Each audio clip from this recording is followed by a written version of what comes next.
de l'Iran qui dit avoir touché le porte-avions Lincoln avec des drones. On prend tout de suite la direction de Washington. On retrouve notre correspondant Antoine Hollard. Bonsoir Antoine. Est-ce qu'il y a une réaction pour l'instant du côté américain à cette information qui est donnée par les Iraniens ? Non, pas de commentaires pour l'instant du côté américain. Rappelons que ce n'est pas la première fois que les Iraniens, depuis le début du conflit, annoncent avoir touché un porte-avions américain.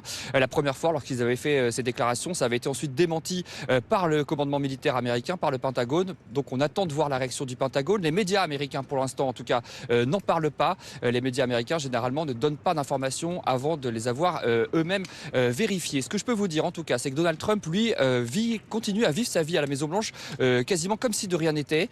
Aujourd'hui, par exemple, il va recevoir à la Maison-Blanche l'équipe de foot de Lionel Messi qui a remporté le championnat de football américain.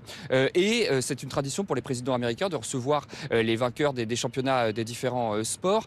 Mais c'est très intéressant parce que ça montre qu'en fait Donald Trump est confiant face aux opérations qui se déroulent actuellement en Iran et il affiche sa confiance en ne bouleversant pas son agenda en recevant l'équipe de Lionel Messi comme si de rien n'était. Donald Trump qui s'est exprimé auprès de Politico tout à l'heure et qui affiche effectivement sa confiance. Il dit que, je le cite, les Iraniens n'ont plus de marine, plus d'armée de l'air, plus aucun moyen de détection aérienne. Tout a été anéanti. Voilà ce qu'a déclaré tout à l'heure Donald Trump. Merci beaucoup Antoine Hollard, correspondant à Washington.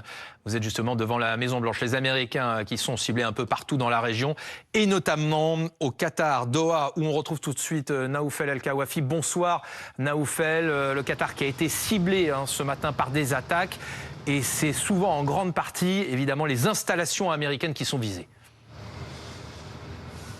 Oui, rien qu'aujourd'hui, pour que vous ayez une idée, il y a eu 14 tirs de missiles balistiques, 14 drones en provenance d'Iran qui ont ciblé le Qatar. C'est énorme quand on a un tout petit pays comme le Qatar d'à peine 3 millions d'habitants. De très grosses détonations, de très grosses explosions qui ont été entendues pendant plusieurs minutes. Ça correspond, nous, au moment où on est arrivé dans le pays avec Valentin Rivolier qui m'accompagne à la caméra. On a franchi cette frontière entre l'Arabie Saoudite et le Qatar. Et quelques minutes après avoir franchi cette frontière, on a reçu ce message d'alerte nous indiquant que la menace était à son niveau maximum, qu'il fallait absolument se mettre en sécurité compte tenu de la situation. Menace donc très présente. La preuve en est, ce matin, eh bien, c'est tout un quartier à proximité de l'ambassade américaine qui a dû être évacué. Inquiétude à la fois des habitants, inquiétude aussi des touristes, parce qu'à l'heure où on se parle, ils sont encore très nombreux, plusieurs milliers bloqués toujours ici dans le pays à cause de l'espace aérien qui est fermé. On parlait tout à l'heure justement avec une touriste suisse qui nous expliquait à quel point elle avait eu peur aujourd'hui en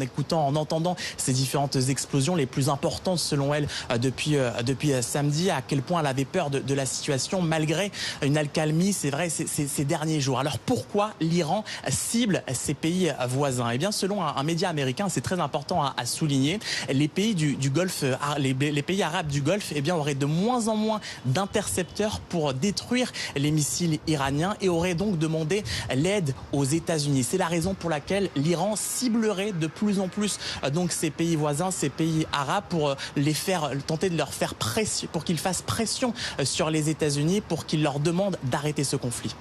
Merci beaucoup Naoufel El-Kawafi depuis Doha au Qatar avec Valentin Rivolier. De Doha, on prend tout de suite la direction de Téhéran où on retrouve Siavosh Ghazi, envoyé spécial correspondant RFI France 24. Siavosh, ce sont donc les médias d'État iraniens qui revendiquent cette attaque qui aurait eu lieu, d'après leurs mots, contre le porte-avions américain Abraham Lincoln.